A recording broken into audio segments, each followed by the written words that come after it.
శ్రీ సచ్చిదానంద సద్గురు సాయినాథ్ మహారాజ్ की जय। ఓం శ్రీ వాసుదేవానంద సరస్వతి టెంబెస్వామి సద్గురు చరిత్ర 49వ అధ్యాయం 23వ చాతుర్మాస్య దీక్ష గరుడేశ్వర్ శక సంవత్సరం 1835। గరుడేశ్వర్ ఐతిహ్యము। ఓం శ్రీ దత్త దిగంబరాయ నమః। శ్రీ వాసుదేవానంద సరస్వతి సద్గురువే నమః। గరుడేశ్వరం గుజరాత్ రాష్ట్రమున బరోడాకు సుమారు 50-60 మైళ్ళ దూరమున నర్మదా నదీ తీరమున కలదు। బరోడా నుంచి బస్సు ప్రయాణం 2 గంటలు పట్టును। మహారాజ్ అచ్చటకు చేరిన సమయమున అది అటవీ ప్రాంతం। కొంతమంది ఆటవికులచ్చట నివసించుచుండిరి। నదిలో ప్రవాహ వేగమునకు కొట్టుకొని వచ్చిన కట్టెలను ప్రోగు చేసుకొనుట, చేపలు పట్టుట వాటి ముఖ్య వృత్తి। అక్కడ 1-2 చిన్న దుకాణాలు ఉండెను। నాందేడ్ నుంచి కావలసిన వస్తు సామాగ్రిని అచ్చటివారు ప్రయాసంతో తెచ్చుకొంచుండిరి। గరుడేశ్వరము, నారదేశ్వరము, కరోఠేశ్వరము మున్నగు చిన్న చిన్న మందిరాలచ్చట కలవు। అచ్చట శంకరుని ప్రసాదమునకై గరుక్మంతుడు తపస్సు చేసినందున దానికి ఆ పేరు వచ్చిందని ఒక ఐతిహ్యం కలదు। విశ్వపంత్ సోమణ ఎనువాడు అచ్చట ఒక దుకాణమును పెట్టెను। మహారాజ్ అచ్చటకు వచ్చిన సమయంలో మకాం చేయుటకు తగిన వసతి అక్కడ లేకుండెను। ఒక మనుష్యుడు మాత్రమే పట్టుటకు వీలుగానున్న ఆ చిన్న నారదేశ్వర మందిరములోనే మహారాజు కూర్చుండి అనుష్ఠానం చేసుకునేవారు। మందిరము వాకిటనున్న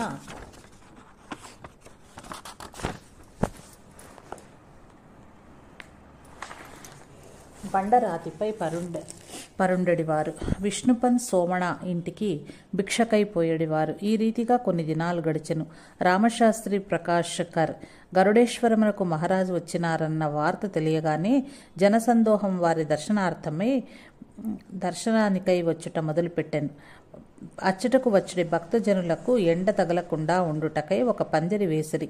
రామశాస్త్రి ప్రకాశకర్ వైశాఖ శుద్ధ సప్తమి అష్టమి సంధి కాలంలో మహారాజ్ దర్శనమునకై వచ్చెను। అప్పుడు ఆయనతో ఇక నేనెక్కడకు పోను, ఇచ్చటనే ఇక ఉందును అని మహారాజ్ చెప్పిరి। వాసుదేవ శాస్త్రి పణసే విష్ణుపంత్ సోమణ ఇంటిలో దొరికిన భిక్ష గ్రహించుట, మందిరంలో నివసించుట, ఈ ప్రకారముగా మహారాజ్ మరికొన్నాళ్లు గడిపిరి। ఒకనాడచ్చటకు వాసుదేవ శాస్త్రి పణసే వచ్చెను। ఆనాటి నుంచి ఆయన నిత్యము మహారాజుకు భిక్ష తెచ్చి ఇచ్చుచుండెను। గుజరాతీ వారి నుంచి మహారాజ్ ఫలములను భిక్షగా స్వీకరించుచుండిరి। పర్ణకుటీరము। మహారాజ్ గరుడేశ్వరమునకు వచ్చిన కొన్ని రోజులకు దోండోపంత్ కోపర్కర్ వారి దర్శనార్థం సకుటుంబంగా వచ్చెను। అతడు పనస, పోళి, మోహాంచే నారల్, ఎండు పనస తొనలు మొదలగు పదార్థములు మహారాజుకు నివేదించవలెనని తీసుకుని వచ్చెను। పనస పోళిని మాత్రము మహారాజు భిక్షగా గ్రహించి మిగతా వాటిని అందరికీ పందారము చేయించిరి। దోండోపంత్ కొన్నాళ్లు మహారాజ్ సన్నిధిలోనే ఉండిరి। ఆయన మహారాజ్ నివసించి ఉండుటకై గరుడేశ్వరంలో ఒక గుడిసెను నిర్మించరు। ఒక భాగంలో మహారాజ్ నివసించుటకు, రెండవ దానిలో వంటలు చేయుటకు వీలుగా ఆ గుడిసె 2 భాగాలుగా ఉండునట్లు కట్టుబడెను। అందరూ దానిని పర్ణకుటీరము అని పిలుచుచుండిరి। పర్ణకుటీరము ముందు ఒక వేప చెట్టు ఉండెను। శక సంవత్సరం 1835 చైత్రశుద్ధ పాడ్యమి నాడు మహారాజ్ దాని ఆకులు ప్రసాదంగా తీసుకోగానే ఆ చెట్టు ఆకులన్నీ విచిత్రంగా తీయగా మారిపోయిను। వైశాఖ శుద్ధ ఏకాదశి నాడు నూతనముగా నిర్మించిన పర్ణకుటీరమునకు వాస్తుశాంతి చేసి మహారాజ్ అందులో నివసించుట మొదలుపెట్టిరి। వంటశాల। మహారాజ్ దర్శనార్థం వచ్చుచున్న జనసందోహం దినదినాభివృద్ధి ఎగుట గమనించి పరశురాంబాయ్ కుబేరా అనొక ఇంజనీరు వంటశాలనొక దానిని ప్రత్యేకంగా చేయించెను। ఒక సాధువు ఎచ్చట నుండియో అక్కడకు వచ్చి మందిరము దగ్గర గల వేప చెట్టు కింద నివసించుచుండెడివాడు। అతడు వంటశాల నుంచి ఏ పదార్థము లభించినను దానిని స్వీకరించి సంతృప్తి చెందుచుండెడివాడు। మహారాజ్ సమాధి కాల పర్యంతరము అతడు అచ్చటనే ఉండెను। అతడెవరినీ యాచించడివాడు కాదు। గరుడేశ్వర్లో నిత్య కార్యక్రమము. మహారాజ్ వారి వారి ఇష్టానుసారము కొందరికి గీతాభాష్యము, కొందరికి దత్తభావ సుధారసము మున్నగు విషయములను క్రమంగా బోధించుటివారు. ప్రాతకాలమున దత్తమూర్తికి లఘు రుద్రాభిషేకము మొదలగునవి యథాసంభవంగా జరుగుచుండేవి. ఇద్దరు స్త్రీలు ఎచ్చటి నుండియో అచ్చటకు వచ్చి నివసించుచుండుటచే అచ్చటనున్న విష్ణుపంత్ సోమణ ఇంటితో కలిసి మొత్తం మూడిండ్ల భిక్ష మహారాజుకు దొరుకుటకు వీలయ్యెను. ప్రత్యేకించి బాక్యర్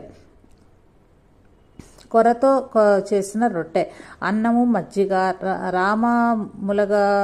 రామములగ పులుసు కూర, పుల్ల కందతో చేసిన పల్చటి కూర, వీనిని మాత్రమే మహారాజ్ భిక్షగా తీసుకుండేవారు. పండ్ల బుట్టలెన్నో వచ్చి వారి ముందు పడుచుండెను.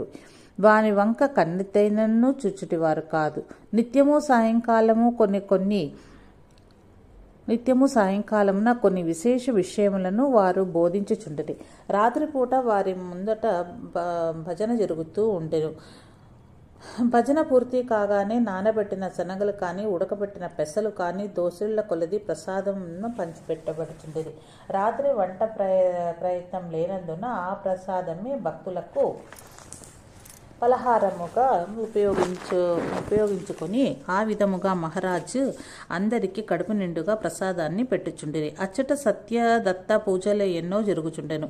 ఆ పూజల నిమిత్తము బెల్లపు సాంజ కాలు ప్రమాణంతో చేసి పంచిపెట్టు వాడుక అచ్చట ఉండెను. బెల్లము, గోధుమ రవ్వ, నెయ్యి ఈ మూడును ఒక్కొక్కటి 1.25 సేర్ల కొలతతో సాంజ తయారు చేసి వాడుక ఉండెను. బడోదా మున్నగు ప్రాంతాల నుంచి జనులు అసంఖ్యాకులుగా వచ్చుచుండిరి. జనుల విశ్రాంతికై 10 మందికి సరిపోవునట్లుగా ఒక రేకల షెడ్డు వేయబడెను. అచ్చటకు వచ్చిన వారందరూ తమ భేదాలు మరచి నిరహంకార వృత్తితో నేకనిష్టతో ఎవరికి చేతనైన పనులు వారు సేవా దృక్పథంతో చేయుచుండిరి. కొందరు నీళ్లు తెచ్చుడివారు, మరికొందరు అడవి నుంచి కట్టెపుల్లలు తెచ్చుడివారు, ఇంకొను కొంతమంది మోదుకాకులు తెచ్చి విస్తళ్ళు కట్టడివారు. కొందరు వంటలు చేసేవారు, కొందరు చిమ్మెడివారు, కొందరు వంట పాత్రలు తోమిడివారు. ఆ ప్రకారంగా ఎవరికి తోచిన పనులు వారు సంతోషంగా చేయుచు ఆ సేవా భాగ్యంను లభించినందులకు జన్మ చరితార్థమయ్యనని పరమానంద భరితులాగుచుండిరి. రోజుకు 300-400 విస్తరి లేచుచుండెను. మహారాజు ముందు ప్రోగుబడిన ధనంతోనే అన్ని పనులు జరుగుచుండెను. నిత్యము రొట్టెలు చేయుచుండిరి. అప్పుడప్పుడు పర్వదినాలలో పిండి వంటలు చేసేవారు. వంటలు చేయుట ప్రారంభించగానే మహారాజు అచ్చటకు వచ్చి, ఈరోజు పలానా ప్రాంతం నుంచి భక్తులు వచ్చుచున్నారు కనుక పలానా వంటలు వండండి వండుడు అని ప్రతిదినము చెప్పుచుండేవారు. వారు చెప్పినట్లుగానే ఆయా ప్రాంతాల నుంచి జనులు మధ్యాహ్న సమయమునకు వచ్చుచుండిరి. అందరికీ తృప్తి ఎగునట్లు వంటకాలు తయారు చేయించటంలో మహారాజు చూపించే శ్రద్ధ నిర్వమానమై వారికి తమ భక్తులపై గల ప్రేమభావమునకు నిదర్శనమై ఉండెను. ప్రద్యుమ్నానంద స్వామి శృంగేరి నుంచి బ్రహ్మానంద తీర్థస్వామి, నెల్లూరు మఠం నుంచి బ్రహ్మానంద సరస్వతి గరుడేశ్వరం వచ్చి వారిద్దరూ ఆ సంవత్సరం మహారాజుతో చాతుర్మాసం చేసిరి. బ్రహ్మానంద తీర్థస్వామి మహా సామర్థ్యం కలవారు. మారికిని మహారాజుకు మునుపు పరిచయం లేకుండెను. బ్రహ్మానంద సరస్వతులతో ఇంతకు ముందే పరిచయమై ఉండెను. ఆయనతో మహారాజు మీతో కలిసి ఒక మారు చతుర్మాసం చేయుదునని పూర్వం ఒకసారి చెప్పి ఉండిరి. ఆ ప్రకారంగానే ఈ యోగమప్పుడు సంభవించెను. గ్వాలియర్ నివాసి అయిన బల్వంతరావు భగవత్ గోకర్ణంలో ఉద్యోగం చేయుచుండెను. అతనికి బ్రహ్మానంద తీర్థస్వామి ద్వారా మహారాజు సన్యాసం ఇప్పించి దండం ఇప్పించిది. ఆయనకు వారు ప్రద్యుమ్నానంద తీర్థ అని నూతన నామకరణం చేసిరి. నదీ ప్రవాహం నాపుట. ఆ సంవత్సరం వర్షములు మిక్కుటముగా కురిసినందున నర్మదా నదికి వరదలు వచ్చి రంగతుంగ తరంగములతో ఉప్పొంగి మహావేగముగా ప్రవహించుచుండెను. నీటి మట్టము క్రమక్రమంగా పెరుగుచు ప్రమాద సూచికను ప్రమాద సూచికను దాటెను. జనులందరూ అపాయం ముంచుకుని వచ్చినదని తలచి భీతి చెంది మహారాజు వద్దకు పోయి ప్రార్థించిరి. వెంటనే మహారాజ్ దండమును చేతబూని హుటాహుటిన నర్మదా తీరమునకు వచ్చి ఆమెను స్తోత్రము చేసి, తల్లి, ఇక మీదకు రావద్దు, వచ్చినచో నీ ప్రజలకు కష్టం కలుగును అని పలికి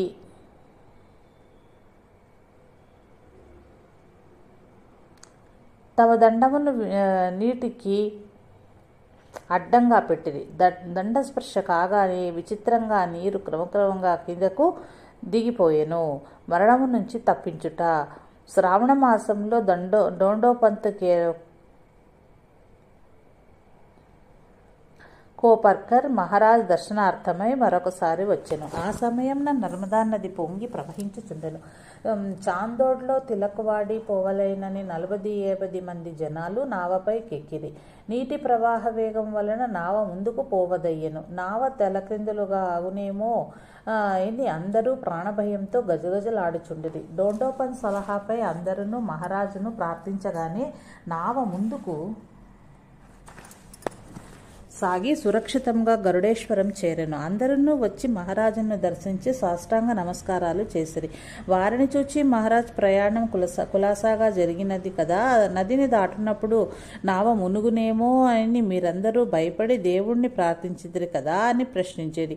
అప్పుడు డోండోపంతో, అవును స్వామి, నావ ఎదురు నీటికి తట్టుకోలేక క్రిందికి పోచుండగా మిమ్ములను స్మరించితిమి కనుకనే మృత్యుముఖము నుంచి బయటపడితిమి అని సవినయముగా పలికెను. పార్షి పిల్లవాడు. బొంబాయికి చెందిన ఒక పార్షి వ్యాపారి కుమారుడు చెడు సహవాసములకు లోనయ్యి ధనమును విచ్చలవిడిగా ఖర్చు పెట్టుచుండెను. వాని తల్లిదండ్రులు గరుడేశ్వరం వచ్చి తమ కొడుకు సంగతి మహారాజుతో చెప్పిరి. మహారాజు ఒక యంత్రమును చేసి ఇచ్చి అది వాని చేతికి కట్టుడు అని చెప్పిరి. ఆ ప్రకారం వారు చేయగా వాని బుద్ధి మార్పిడి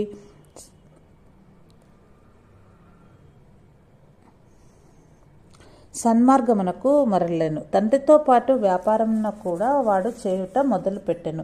ఖురాన్ నుంచి ఉపదేశం. మహారాజు వద్దకు అప్పుడప్పుడు కొంతమంది ముసల్మాన్ భక్తులు తమ రోగ నివారణార్థం వచ్చుచుండివారు. ఒకనాడు కొంతమంది ముసల్మాన్లు మహారాజు దగ్గరకు వచ్చి తమ బాధలు చెప్పుకొంచుండిరి. మహారాజు వారికి కొన్ని మందుల్లోసిగి వారి పవిత్ర గ్రంథమైన ఖురాన్ నుంచి కొన్ని మంత్రములను ఉపదేశించి జపించుడని చెప్పిరి.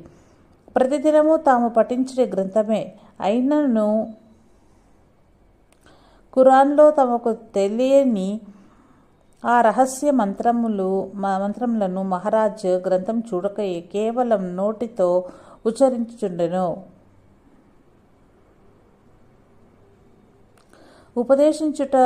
ఉపదేశించుట చూచి ఆ ముసల్మానులందరూ విభ్రాంతులయ్యిరి.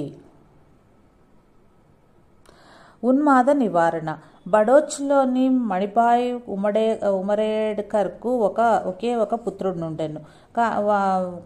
కానీ వాని పేరు గణపతి. అతనికి ఉన్మాద రోగం ఉండుటచే అతన్ని తీసుకుని ఆయన గరుడేశ్వరం వచ్చెను. మహారాజు వాని వంక దయాదృష్టి ప్రసరింపచేయగానే ఆ పిల్లవాని రోగం మటుమాయమయ్యెను. అతడు సుఖముగా ఇంటికి తిరిగి పోయెను. ఒక అమాయక బ్రాహ్మణుడు. బడోచ్లోని ఒక అమాయక బ్రాహ్మణుడు మహారాజ్ దర్శనం చేసుకునవలెనని గురు పూర్ణిమ నాడు గరుడేశ్వరం బయలుదేరెను. అతడు చాందోడ్కు రాగానే మరి ఒక బ్రాహ్మణుడు అతనితో కలిసి కబుర్లలోకి దింపెను. ఆ ఇద్దరు పిచ్చాపాటి మాట్లాడుకొనుచు కొంత కాలక్షేపం చేసిరి. అంతలో గరుడేశ్వరం పోవు నావ బయలుదేరిపోయెను. ఆ బ్రాహ్మణుడు నావను అందుకోలేకపోయినందులకు విగుల విచారించుచు పిచ్చి వాని వలె నదీ తీరంన తిరుగుచుండెను. అప్పుడు అతనికి మహారాజ్ దర్శనమిచ్చి అతని చేత పూజ చేయించుకుని ప్రసాదమిచ్చిరి. ఆ బ్రాహ్మణుడు వారే మహారాజ్ అని గ్రహించలేకపోయాను. అచ్చట నుండి తిరిగి తన ఇంటికి వచ్చెను. తన ఇంటిలో ఉన్న మహారాజ్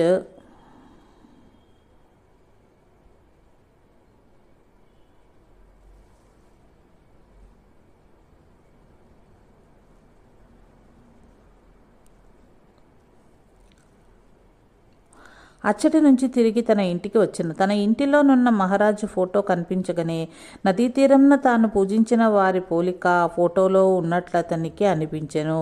తన పూజ స్వీకరించిన వారు మహారాజ్ అగుదురో కాదో తెలుసుకొనుటకై అతడు వెంటనే గరుడేశ్వరం బయలుదేరెను. మహారాజును చూడగానే అతని సంతోషమునకు పట్టపగ్గాల లేకుండాను.